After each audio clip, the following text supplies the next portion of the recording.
तो बच्चों एक बार फिर से आपका स्वागत है हमारे इस YouTube चैनल स्टडी स्मार्ट में। उम्मीद करते हैं कि आप पढ़ाई में अच्छी तरीके से लगे होंगे। आपने मेरी प्रीवियस वीडियोस अवश्य ही देखी होगी। तो आज मेरा जो टॉपिक है वो ज्योमेट्रिक प्रोग्रेशन है। काफ़ी इम्पॉर्टेंट टॉपिक हो जाता है क्योंकि एक क्वेश्चन तो अवश्य ही हर पेपर में आते हैं इससे रिलेटेड। तो सबसे पहले इसको समझते हैं। अगर आपके पास कोई एक सीक्वेंस दिया हुआ है, जैसे कि फॉर एग्ज़ाम्पल 4,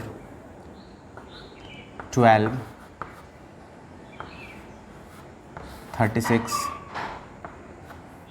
और 108, तो मैंने आपको बताया है प्रोग्रेशन में हमेशा ही कोई ना कोई एक पैटर्न आपको अवश्य ही बनेगा। तो यहाँ पे देखिए 4 है, 12 है, 36 है और 108 है। तो एक कुछ जाना पहचाना सा पैटर्न हमें दिखाई दे रहा है। अगर हम इस पैटर्न को अच्छे तरीके से समझने की कोशिश करें तो हमने 12 से अगर 4 को डिवाइड किया तो हमारे पास वैल्यू आई 3, और अगर मैंने 36 को 12 से डिवाइड किया तो हमारे पास वैल्यू फिर भी 3 आई, और अगर हमने 108 को डिवाइड किया 36 से तो भी हमारे पास वैल्यू आई 3। तो एक चीज़ तो कंफर्म हो गया कि जो हमने मतलब each term ratio of each term to its previous is always same और constant। अगर आप ध्यान से देखें तो ईच टर्म, सभी टर्म के अगर उसके प्रीवियस वाले से हम लोग रेशियो निकाल देते हैं, मतलब डिवाइड कर देते हैं, तो हमारा जो वैल्यू आता है वो हमेशा सेम आता है या तो कांस्टेंट आता है। कांस्टेंट और सेम एक ही चीज़ है। देखिए इसका भी 3 आया, इसका भी 3 आया, इसका भी 3 आया। और अगर ऐसा हो रहा है हर केसेस के ऊपर तो उसी को हम लोग जीपी कहते हैं। मतलब कि अगर ये हम लोग सीक्वेंस की बात करें तो ये ज्योमेट्रिक प्रोग्रेशन का सीक्वेंस होगा। अगर ऐसा नहीं हो रहा होगा तो वो ज्योमेट्रिक प्रोग्रेशन नहीं होगा। अगर एक भी बीच का ऐसा कोई पार्ट होगा जो कि जो कि ऐसा रेशियो इक्वल नहीं आ रहा होगा तो उसको जीपी हम लोग नहीं कह सकते हैं। अब सवाल ये आता है कि ये जो सब में 3 इक्वल आ गए हैं इनको क्या कहते हैं? तो इनको हम लोग कॉमन रेशियो कहते हैं, कॉमन रेशियो। और अगर बात करें कि इसका ये जो फर्स्ट वाला टर्म है इसको तो हम लोग फर्स्ट टर्म ही कहते हैं, और उसमें हम लोग कॉमन रेशियो को अर्थमेटिक प्रोग्रेशन में डी से रिप्रेजेंट कर रहे थे, यहाँ पे उसको आर से रिप्रेजेंट करेंगे और फर्स्ट टर्म इसमें भी ए से ही रिप्रेजेंट करेंगे। तो ये थी बेसिक आइडिया जीपी का। अब देखिए जीपी निगेटिव में भी हो सकता है, जीपी डिवीज़न में भी हो सकता है। जैसे फॉर एग्जांपल कि जीपी का कॉमन रेशियो की बात करी जा रही है। अगर कॉमन रेशियो यहाँ 3 आया है तो ज़रूरी नहीं है कि कॉमन रेशियो हमेशा ही इस फॉर्मेट में आएगा, मतलब कि एक नेचुरल नंबर में ही आएगा या होल नंबर में ही आएगा। वो अपॉन में भी, फ्रैक्शन में भी आ सकता है, डेसिमल में भी आ सकता है। ये चीज़ ध्यान रखिएगा, डेसिमल में भी आ सकता है। अब आइए एक क्वेश्चन ले लेते हैं, उसके बाद आगे के कॉन्सेप्ट को भी समझते हैं।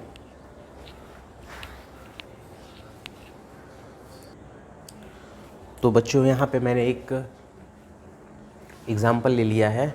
देखिए इसको बताना है कि ये जीपी में है या नहीं है, ये जीपी में है या नहीं है। तो सबसे पहले देखिए 1/3 -1/2 3/4 -9/4। इसका सबसे पहले हम लोग कॉमन रेशियो मतलब कि आर निकाल देते हैं। तो आर हमारा हो जाएगा देखिए -1/2 अपॉन 1/3। तो जब आप इसको सॉल्व करेंगे तो आ जाएगा आपके पास देखिए -1/2 into 3/1 that is equal to -3/2। तो ये r -3/2 आया। अब मैंने इन दोनों का निकाला है तो इन दोनों का भी निकाल लेते हैं, फिर इन दोनों का भी निकाल लेते हैं। अगर सेम आता है तो इसका मतलब है होगा। तो अब r इसका निकालते हैं अगर हम, तो अपने पास 3/4 इंटू आएगा 2/1 और वो भी निगेटिव का। तो 2 2 ज़ा 4 दैट इज इक्वल टू -3/2। इससे भी आ गया। अब लास्ट वाले से भी चेक कर लेते हैं। तो देखिए -9/8 इंटू 4/3। तो दैट इज़ 4 2 ज़ा 8 3 3 ज़ा 9 दैट इज़ 3/2। इसका मतलब है देखिए -3/2 इसमें भी आया, इसमें भी आया और इसमें भी आया। इसका मतलब है कि ये तो जीपी में है, ये बात सही है कि ये जीपी में है और उसका कॉमन रेशियो जो है वो ये है। अगर मैं पूछूं कि इसका फर्स्ट टर्म क्या होगा तो वो होगा 1/3। तो ये वाला समझ में आ गया होगा, कुछ स्पेशल बात थी नहीं इसमें। नेक्स्ट देखिए, अब देखिए ये सब कॉन्सेप्ट थोड़े से सिंपल हैं, लेकिन इनके बाद मैं एक आपको है, अगर मैं ज्योमेट्रिक प्रोग्रेशन की बात करूं तो उसका जनरल टर्म होता है A R square A R cube और ऐसे ही ARn-1 तक लिखा जाता है जनरल सीक्वेंस। और इसका जो फर्स्ट टर्म होगा वो ए होगा और आप इसमें अगर कॉमन डिफरेंस देखेंगे तो 1/r हो जाएगा। तो ये नॉर्मल सी चीज़ है। अब देखिए, अगर हमें इसका nth टर्म निकालना होगा तो हमारे पास फॉर्मूला एक होता है Tn। देखिए, क्योंकि nth टर्म जो होगा, nth टर्म का मतलब होता है इसका nवां टर्म कौन सा है, तो nवां टर्म देखिए यही होगा। अगर हम AR देखिए पहले वाले में A लिखे हैं तो यहाँ पे n-1, क्योंकि हमने यहाँ पे अगर nth टर्म की बात करें तो स्टार्ट हुआ है 1 से, तो 1 2 3 4 और nth टर्म तो देखिए इसमें r नहीं है तो इसीलिए यहाँ पे n-1 हो जाएगा। तो इसका अगर मैं Tn निकालना चाहूँ तो ARn-1 डायरेक्ट फार्मूला है, इसको आप पुट कर देंगे।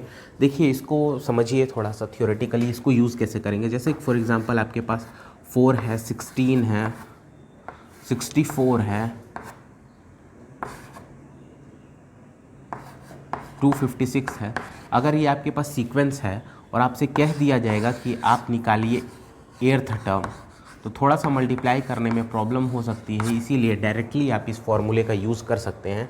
देखिए अब फर्स्ट टर्म आपके पास A=4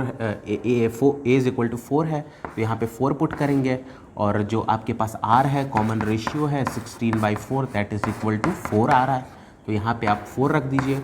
और n-1 कितने टर्म का आपको निकालना है, 8th टर्म का, तो यहाँ पे देखिए T8 लिखना पड़ेगा और 8-1 that is 7, that is 4.4 to the power 7 that is equal to 4 की पावर 8। यही आपका आंसर हो जाएगा। देखिए कितनी आसानी से निकल गया इस फॉर्मूले की वजह से।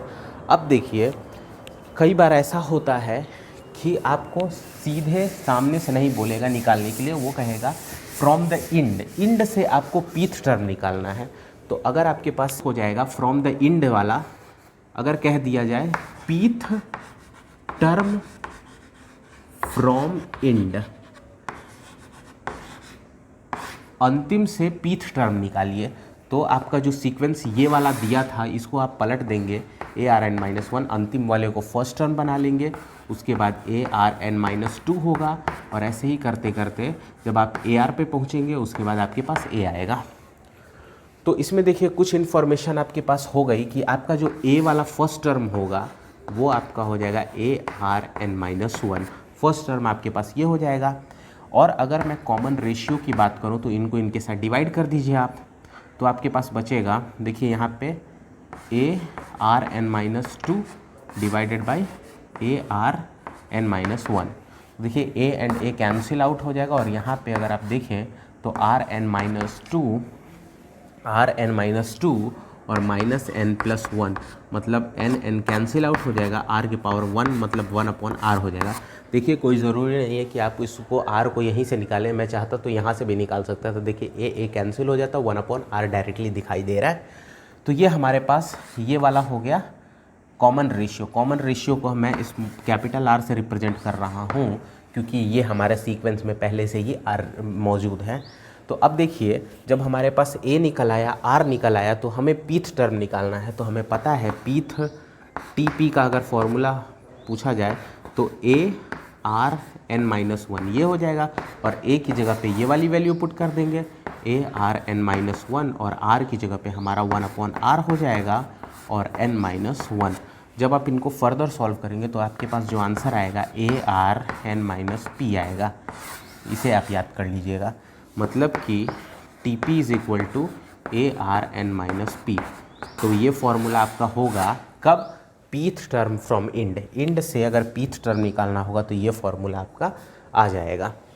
कि अगर आपके पास TK दिया हुआ है मतलब kth टर्म ऑफ GP का अगर आपके पास kth टर्म दिया हुआ हो और साथ ही साथ आपके पास TP दिया हुआ हो मतलब पीथ टर्म ऑफ GP, अगर ये आपके पास गिवन हो, pth टर्म ऑफ जीपी दिया हुआ हो और आपको कह दिया जाए कि Tn मतलब nth टर्म निकालिए, nth टर्म ऑफ जीपी, तो आप बहुत ही आसानी से एक फॉर्मूला है Tn अपॉन Tk, ध्यान रखिएगा Tn अपॉन Tk जो आपको निकालना है उसको ऊपर रखा मैंने, फिर जो पहले दिया था उसको यहाँ रखा और 1 अपॉन n माइनस k लिखा इज इक्वल टू, ध्यान रखिएगा कि अगर आपने ऊपर आप किसी को भी ले सकते हैं, देखिए टीपी को भी और टीपी को भी या टीके को, सॉरी नीचे मैं बोल रहा हूँ टीके या टीपी में से कोई भी ले सकते हैं, लेकिन आप जो भी लेंगे यहाँ पे उसके साथ आपको माइनस करना पड़ेगा और यहाँ पे टीपी अपॉन टीके, लेकिन ध्यान रखिएगा जो आप यहाँ नीचे लेंगे वही आपको यहाँ पे नीचे लेना पड़ेगा। ये इम्पॉर्टेंट है, ये दोनों बहुत इम्पॉर्टेंट है कि जो आप इसके नीचे लेंगे वही आपको इसके नीचे लेना पड़ेगा। और यहाँ पे 1 अपॉन पी माइनस के, सपोज़ कि आपने यहाँ पे टीके ना लिया होता, यहाँ पे अगर आपने टीपी लिया होता तो टीपी ही इसके नीचे होता और टीके इसके ऊपर होता, और यहाँ पे पी माइनस के की जगह के माइनस पी आप लिखते हैं। फ़िलहाल के लिए ये फॉर्मूला जो है वो याद कर लीजिएगा, कहीं नोट डाउन कर लीजिएगा, बहुत ही इंपॉर्टेंट टिप है, वो थोड़ा सा ज़्यादा इम्पॉर्टेंट है, ध्यान से समझिएगा कि अगर आपके पास फर्स्ट टर्म जीपी है आपके पास और उसका फर्स्ट टर्म जो है जीपी का फर्स्ट टर्म अगर आपके पास पॉजिटिव है, अगर जीपी का फर्स्ट टर्म पॉजिटिव है और साथ ही साथ आर की जो वैल्यू है मतलब कॉमन रेशियो जो है वो 1 से बड़ा है, अगर कॉमन रेशियो आपके 1 से बड़ा है तो जो आपकी जीपी होगी वो क्या होगी, इंक्रीजिंग जीपी होगी, इंक्रीजिंग जीपी होगी। और अगर आपके पास फर्स्ट टर्म पॉजिटिव है लेकिन आर की वैल्यू 0 और 1 के बीच में एग्जिस्ट कर रही है तो वो आपकी होगी डिक्रीजिंग जीपी, डिक्रीजिंग जीपी। ध्यान रखिएगा फर्स्ट टर्म दोनों के लिए पॉजिटिव होगा, इसके लिए भी और इसके लिए भी पॉजिटिव होगा। और जो थर्ड नंबर पे टर्म आता है वो ये है कि अगर आपके पास फर्स्ट टर्म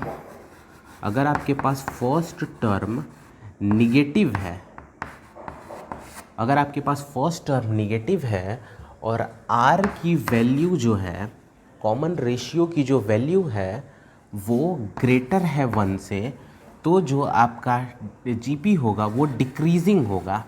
इस केस में आपका जीपी डिक्रीजिंग होगा और आपका जीपी अगर डिक्रीजिंग है तो 0 और 1 के बीच में अगर आपके आर की वैल्यू एग्जिस्ट करेगी तो आपका जीपी जो होगा वो इंक्रीजिंग हो जाएगा।